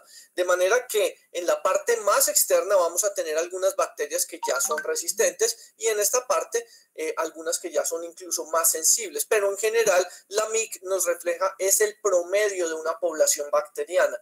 De manera que tenemos una población muy heterogénea, llámese como se llame la bacteria, y posteriormente les vamos a dar un tratamiento antibiótico. Con esto vamos a matar todas las bacterias sensibles y se van a ir paulatinamente desencadenando la selección natural de algunas bacterias resistentes que pueden hacer que posteriormente el paciente recaiga. En este sentido, entonces, lo que hacemos con el tratamiento antibiótico es desplazar esta curva gaussiana hacia la derecha y vamos a tener entonces ya unas bacterias aún más resistentes al tratamiento antibiótico que habíamos postulado inicialmente, y esto es lo que llamamos las recaídas de la infección. También debemos tener en cuenta algo que se llama el efecto inóculo, y es que en una cajita de Petri caben más o menos 10 a las 5 unidades formadoras de colonia, pero en una persona en la vida real, como por ejemplo en este absceso perinefrítico, podemos tener fácilmente 10 a la 15 unidades formadoras de colonia, de manera que el inóculo es inmensamente superior a lo que podemos predecir con un ensayo clínico en el laboratorio, como es la determinación de la MIC. Y cuando enfrentamos una gran cantidad de enzimas, llámese beta-lactamasas de espectro extendido, llámese beta-lactamasas de espectro ampliado, llámese KPC o cualquiera de ellas, pues superan por mucho la cantidad de enzimas que son capaces de ser inhibidas con el antibiótico, llevando al fracaso terapéutico in vivo, que es algo que no siempre se puede predecir in vitro. Ahora sí, entremos entonces en materia y miremos algunas preguntas claves que usted debe resolver antes de iniciar un antibiótico. Lo primero es a quién vamos a tratar. No es lo mismo tratar a un niño, no es lo mismo tratar a un anciano o una persona con comorbilidades, porque el antibiótico prácticamente se comporta diferente en cada uno de ellos. Es importante también tener en cuenta dónde está la infección. No es lo mismo tener una infección en la próstata, en el cerebro, donde tenemos barreras naturales como la barrera hematoprostática, la barrera hematoencefálica. Algunos antibióticos no penetran bien a pulmón, otros no penetran bien al hueso. Entonces debemos conocer muy bien a dónde penetran bien cada uno de los antibióticos para elegir la mejor opción. Debemos conocer también resistencias intrínsecas y adquiridas, de las que vamos a hablar más adelante. Y es muy importante analizar mucho más allá de sensibles y resistentes. Vamos a mirar más de S y Rs. Vamos a mirar también mecanismos intrínsecos y sobre todo vamos a mirar la MIC. Y finalmente vamos a definir qué antibiótico le vamos a ordenar al paciente. Pero tal vez la primera pregunta que debimos hacer desde el principio es si este paciente sí requiere un tratamiento antibiótico, porque hay muchas infecciones, principalmente virales, que no requieren de este manejo.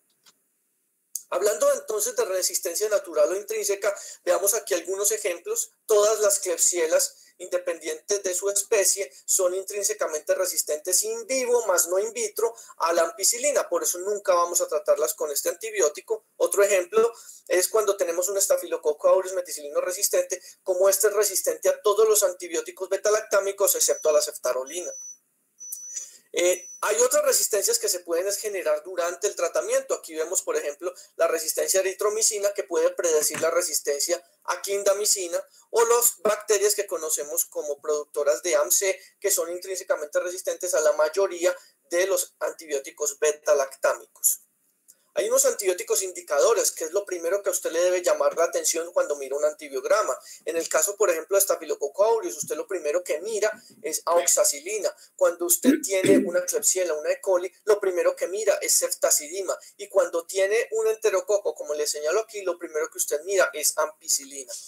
Con estas bases iniciales es muy importante que lo tengamos en cuenta para lo que va a venir posteriormente en lo que es interpretación del antibiograma. Recuerden seguirnos siempre en Aulas Abiertas. Nos vemos pronto. ¿Ok? ¿Se entendió bien esta partecita? Sí, doctora. Esperen.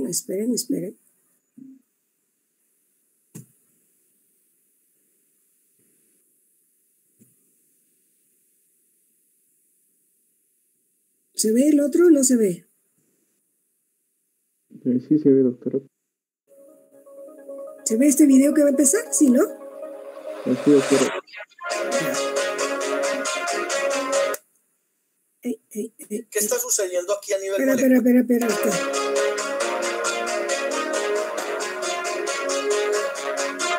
Hola a todos y bienvenidos nuevamente. El día de hoy vamos a hablar de interpretación en gram positivos.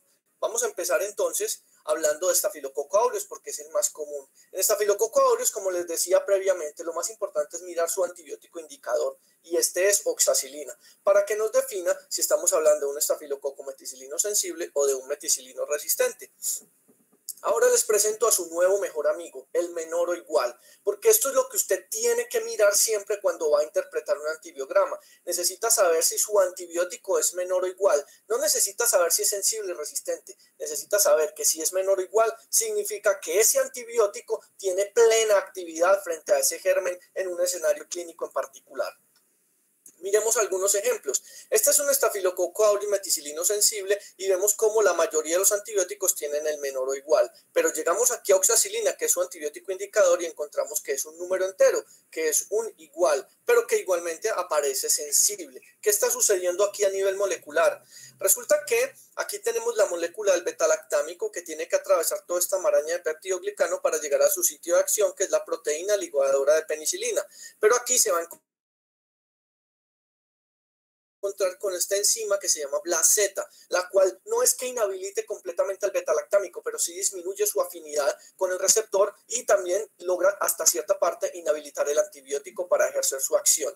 Esta enzima es muy importante porque es una enzima que inhabilita a oxacilina, pero no necesariamente a las cefalosporinas ni a los inhibidores de betalactámicos como ampicilina sulbactam, que serían la opción para utilizar en este mecanismo en particular. Ahora miremos otro Staphylococcus aureus. Ya vemos que es un Staphylococcus aureus meticilino resistente. Vemos que hay varios antibióticos que son menores o igual, pero llegamos aquí a oxacilina y encontramos que es mayor o igual, es plenamente resistente. ¿Qué pasó entonces a nivel molecular? Tenemos aquí la misma molécula beta-lactámico, pero hay un cambio conformacional aquí en el receptor, en la PBP, en donde dejó de ser una PBP2 para convertirse en una PBP2A, la cual tiene cero afinidad con el beta-lactámico, excepto con ceftarolina, y se vuelve completamente resistente a todo este grupo de antibióticos. Miremos otro mecanismo muy interesante. Este mecanismo se llama MLSB, macrólidos, lincosánidos y streptogramina B. Lo que vemos aquí es muy interesante. Miren cómo eritromicina es resistente y clindamicina es completamente sensible, menor o igual. A este caso le debemos siempre hacer un test de resistencia inducible a la clindamicina. ¿En qué consiste este test? Miren, resulta que aquí tenemos una siembra de una bacteria, en este caso Staphylococcus aureus, que es resistente a eritromicina. Miren que no hay halo de inhibición. Y aquí, como es sensible a clindamicina, pues tiene un halo de inhibición bien importante, pero que cuando llega aquí y se acerca a eritromicina se achata, formando una D. Por esto se llama el D-test, el cual es positivo para que eritromicina le induzca resistencia a clindamicina. De otro lado, aquí tenemos eritromicina resistente y clindamicina muy sensible, pero no hay este achatamiento de la D aquí, significando entonces que el D-test es negativo y que en este caso, a diferencia del anterior, sí pudiéramos utilizar clindamicina en el tratamiento de este paciente. Veamos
nuevamente adquirir estos nutrientes que le permiten sintetizar nuevos ácidos nucleicos y multiplicarse. Ahora miremos a Enterococcus. Enterococcus es una bacteria muy importante porque tiene una gran cantidad de resistencias intrínsecas, pero lo primero que usted tiene que mirar en Enterococcus es ampicilina, para ver si es sensible o resistente a ampicilina. Debemos tener en cuenta que las resistencias intrínsecas en Enterococcus son muchas. Aquí les tengo enumeradas las cefalosporinas, clindamicina, trimetoprim, quinolonas, y estos son resistencias intrínsecas porque nunca vas a poder matar un Enterococcus con alguno de estos antibióticos, pero mucho cuidado, porque por ejemplo en el caso de las quinolonas son sensibles in vitro, pero resistentes in vivo, y por eso no se debiesen ni siquiera reportar en el antibiograma. En un antibiograma de Enterococcus solamente te deberían reportar si es sensible a ampicilina, no más, y si es resistente a ampicilina te deberían reportar vancomicina. Si es en orina, incluso nitrofurantoína y ninguna otra reporte adicional. Otra cosa importante que les quiero mencionar aquí es que cuando el Enterococcus es sensible a ampicilina, indica que inmediatamente también es sensible a piperacilina y también a imipenem, de manera que en infecciones complejas, en infecciones mixtas por gérmenes gram positivos, gram negativos o productores de BLE, uno pudiese utilizar imipenem o piperacilina tazobactam para tratar a ese germen gram negativo, pero también a este gram positivo cuando es sensible a ampicilina.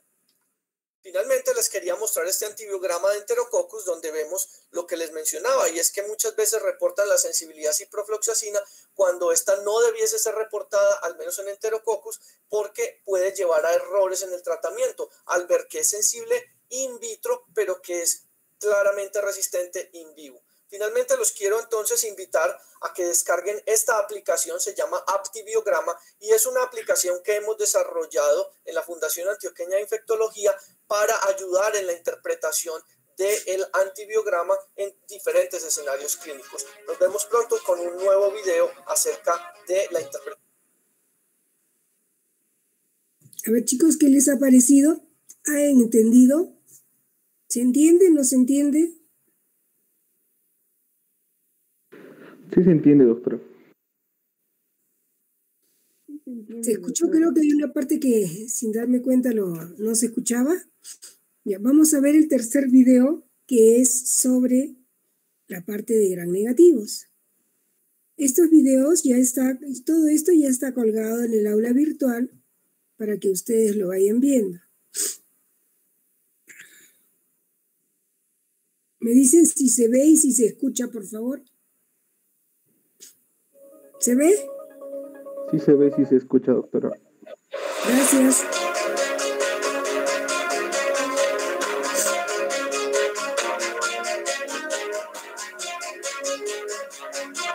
El día de hoy vamos a continuar con este set de conferencias acerca de la interpretación del antibiograma. El día de hoy vamos a hablar del antibiograma en gram negativos. Y empecemos por mirar la estructura de una bacteria gram negativa, que es un poco diferente a los gram positivos. Aquí el peptidoglicano es más delgado y tenemos una parte muy importante que es el espacio periplásmico, un espacio donde se acumulan estas estrellitas negras que son diferentes enzimas, llámese KPC, AMC, BLE, etcétera. Cuando estamos analizando una E. coli o una Klebsiella, lo más importante que debemos definir es si ese germen es productor de beta-lactamasas de espectro extendido. Y esto se logra mirando su antibiótico indicador, que es la ceftazidima, puesto que es el beta-lactámico más sensible a la producción de beta-lactamasas de espectro extendido. Y vamos a mirar también lo que sucede con el cefoxitin y cómo es la interpretación a lo largo de este segmento. Cuando estamos analizando entonces este par de bacterias, es muy importante mirar todos los beta-lactámicos. Y ojo, porque pueden aparecer por puntos de corte sensibles, pero que al hacer la interpretación resulta que esa bacteria está empezando a producir algún mecanismo enzimático que le genera resistencia a esos antibióticos. Miremos un ejemplo. Aquí tenemos una E. coli o una Klebsiella en donde claramente está resistente, es mayor o igual a estos beta-lactámicos, y por lo tanto vemos en este test de BLE que es productor de beta-lactamasas de espectro extendido. Igualmente sucede con piperacilina y con astreonam. Pero miremos en este otro ejemplo, donde aparece sensible por puntos de corte, pero vean que ya no vemos este menor o igual. Lo que estamos viendo aquí es un número entero, indicando entonces que esta bacteria ya está empezando a producir algún nivel de enzima que está alterando la sensibilidad de esos antibióticos. Por tanto, lo ideal es no utilizar estos antibióticos cuya MIC ya está empezando a aumentar. De otro lado tenemos ya no BLE, sino AMC, que es una enzima que producen este grupo de bacterias que llamamos bacterias AMSEJ, que pueden ver entonces aquí por la mnemotecnia cuáles son ellas. Y son todas estas enzimas que tienen genéticamente la capacidad de producir esta enzima AMC, la cual hidroliza a todos los betalactámicos. Miremos por ejemplo aquí cómo muchos betalactámicos en este Enterobacter cloacea aparecen sensibles a piperacilina, a astreonam, a cefepime. Pero miren qué interesante aquí cómo cefoxitina aparece resistente. Y aquí el llamado es ojo, porque si aparece cefoxitina resistente, aunque estos aparezcan sensibles in vitro, estos betalactámicos, y se trata de alguna bacteria AMSEJ, mucho cuidado porque si usted utiliza ese betalactámico se genera la producción de la enzima AMC durante el tratamiento y el tratamiento con ese antibiótico puede fracasar. De manera que vamos a hablar ahora de qué pasa con los carbapenems. Estamos nuevamente con la estructura de un gram negativo. Aquí vemos cómo los betalactámicos tienen que entrar a través de estas porinas para llegar a su punto de acción, que son las PBP, las proteínas ligadoras de penicilina. Pero existe forma de que las bacterias puedan cerrar esa porina, cerrar como la boca y no permitir que los carbapenémicos penetren, pero también pueden hacer lo contrario, y es que tienen un mecanismo que se llama bombas de flujo, a través del cual son capaces de vomitar ese betalactámico desde el espacio periplásmico hasta el exterior, evitando entonces que el antibiótico entre en contacto con ese receptor. Aquí lo tenemos de manera gráfica en el caso de meropenem, doripenem e imipenem cilastatina. Ustedes lo pueden ver aquí que tiene que entrar todos estos antibióticos a través de la porina y que pueden ser expulsados a través de esta bomba de flujo y que en el espacio periplásmico vamos a encontrar todas estas enzimas. ¿Qué es lo que sucede entonces? Cuando ustedes ven este antibiograma, vemos cómo imipenem tiene una MIC de 2 y meropenem una MIC de 4. ¿Qué está sucediendo en este esquema? Lo que sucede es que el imipenem, que tiene una MIC más alta, sucede entonces que este antibiótico no está penetrando bien porque, como ven, es una molécula mucho más grande que meropenem y cuando se empieza a cerrar la porina, entonces no cabe. De otro lado, cuando meropenem tiene una MIC más alta que imipenem, lo que está sucediendo es que se está expulsando a través de las bombas de flujo, puesto que es más fácil expulsar una molécula pequeña que una molécula tan grande como imipenem cilastatina. Volvamos entonces a este antibiograma. Vemos cómo está mayor la MIC de meropenem que la MIC de imipenem. Significa entonces que hay una bomba de flujo que está botando al meropenem y que conserva algo de actividad frente a imipenem por ser una molécula más grande y por lo tanto más difícil de expulsar. Pero miremos este otro antibiograma donde imipenem tiene una MIC de 4 y meropenem de 0.5. Lo que está sucediendo aquí entonces es que está cerrando la porina. Imipenem, como es grande, no penetra. Meropenem, como es más pequeño, todavía logra penetrar por esta pequeña porina y ejercer su acción bactericida frente a este germen en particular. Ya cuando ustedes encuentran es una MIC mayor o igual y plenamente resistente, aquí puede haber una KPC o porina o bomba de flujo o todos juntos a la vez. Es más difícil la interpretación en este caso. Veamos en las quinolonas. Recuerden que para que una bacteria se multiplique, primero tiene que desenrollar su material genético, duplicarlo y volverlo a enrollar. De manera que aquí es donde actúan las quinolonas, en la DNA girasa y en la topoisomerasa 4, a través de estos dos mutaciones, GIR-A y PAR-C principalmente, GIR-A en gram negativos y PAR-C en gram positivos. Estas mutaciones se pueden ver en el antibiograma de la siguiente manera. Aquí vemos una bacteria con gram negativa con una MIC de 1 a ciprofloxacino, que por ende es sensible. Pero aquí ya está expresando una mutación de GIR-A, puesto que la MIC no es menor o igual. En estos casos, utilizar ciprofloxacina puede llevar a seleccionar la segunda mutación y al fracaso terapéutico. Por eso lo ideal aquí es no utilizar este antibiótico, sino utilizar alguno de otro grupo, excepción en el caso de infección urinaria, donde las quinolonas se acumulan más de 1000 veces en la orina y pueden llevar entonces a curar la infección, pero es más una excepción. Aquí vemos entonces ya una bacteria completamente resistente a ciprofloxacino, en donde ya tenemos mutación de GIR-A, de PAR-C, pero a la vez también posiblemente una bomba de flujo. Finalmente, les quiero recordar esta aplicación que desarrollamos en la Fundación Antioqueña de Infectología y que les ayuda a la correcta interpretación del antibiograma. Recuerden seguirnos en Aulas Abiertas de la Universidad de Antioquia todos los martes a las 7 de la mañana para que discutamos más temas esenciales en infectología. Muy bien, ¿algún comentario?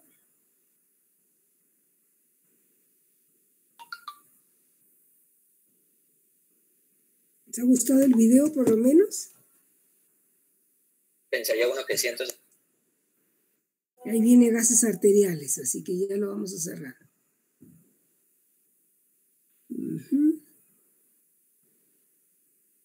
Bueno, chicos, yo sé que los días martes están muy cansados porque empiezan muy temprano, ¿no es cierto? Sí, doctora. Muy bien, entonces yo creo que si no hay preguntas, podemos dejar hoy día así la clase y es, ¿por qué escogieron martes? ¿Me pueden decir? Porque todos los martes vamos a estar en el mismo problema. Grecia, ¿por qué tienen clase los martes si tenían clase conmigo y tan temprano? Disculpe, es que las clases eran los miércoles de 7 a 9.